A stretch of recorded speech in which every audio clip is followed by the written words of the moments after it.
अस्सलाम वालेकुम, मैं हूँ एस्ट्रोलॉजर बिलाल शफ़ी। आज मैं आपको बताऊँगा एक्वेरियस वालों का ये हफ़्ता कैसा रहेगा। मैंने जो वीडियो पिछले 3 दिन पहले अपलोड करवाई थी, उसमें मैंने एक्वेरियस वालों का बताना मैं भूल गया था उनके बारे में, तो मैं इसके लिए माज़रत भी चाहूँगा और आपको मैं वीकली हॉरोस्कोप एक्वेरियस वालों का बताता हूँ। सबसे पहले मैं आपको बताता चलूँ, एक्वेरियस वालों लोगों को बहुत ज़्यादा अपने इकोनॉमिकली मामलात को बैलेंस करके चलने की ज़रूरत है। इनके अखराजात बहुत ज़्यादा बढ़े हुए चल रहे हैं। आपको कोई अमाउंट मिल सकती है मतलब ट्यूसडे के बाद से, और वो ख़र्चा आपका वो भी रुकेगी नहीं, बढ़ती हुई मुझे नज़र आ रही है, बल्कि आपका सेफ़ जहाँ पे आप मतलब जो आपकी अमाउंट सेव हुई हुई है या आपके जमा हुई हुई है, वो भी ख़र्चा हो सकता है। तो अपने पैसों की लेन देन का बहुत ज़्यादा ख्याल रखिएगा।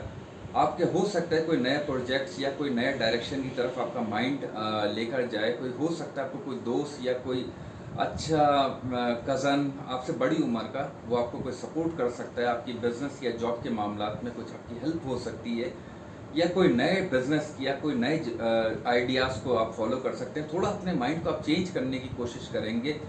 थोड़ा बहुत हो सकता है आपके घर पे भी काम या घर से रिलेटेड, जैसे फ्रिज लेना या घर पे थोड़ा कोई काम करवाना, इस टाइप का चीज़ हो सकती है। गाड़ी की लेन देन या प्रॉपर्टी की लेन देन करने को मैं आपको अभी मना करूंगा, क्योंकि वीनस कंबस्ट आपका योग कारक प्लैनेट चल रहा है। तो अभी कोई ऐसा बड़ा काम नहीं कीजिएगा जिसकी वजह से आपको लॉस हो। इस चीज़ का थोड़ा सा वेट कीजिएगा। बाकी ऑल ओवर एक्वेरियस वालों का ये हफ्ता अच्छा रहेगा। और बाकी अगर आपको मेरी वीडियो पसंद आई है तो प्लीज़ चैनल को लाइक कीजिएगा, सब्सक्राइब कीजिएगा। और ख़ास मैं आपको बताऊं कि अगर आपको अपना पर्सनल बर्थ चार्ट बनवाना है, आपको अपना पैदाइशी जायचा बनवाना है कि आपकी प्रॉब्लम्स चल क्या रही हैं, कब तक चल रही हैं, आपको किस डायरेक्शन में जाना चाहिए, आपके लिए कौन सा काम सही है, आपके लिए कौन सा बिज़नेस सही है, ये सारी चीज़ें अगर आपको देखनी है, आपके बच्चों की तालीमी मामलात, आपके हेल्थ के मामलात, तो जो अगर आप मुझसे अहम चीज़ पूछना चाहते हैं तो आप स्क्रीन पे मेरा नंबर है, आप मुझे कांटेक्ट कर सकते हैं। अपना ख्याल रखिएगा। अल्लाह हाफ़िज़।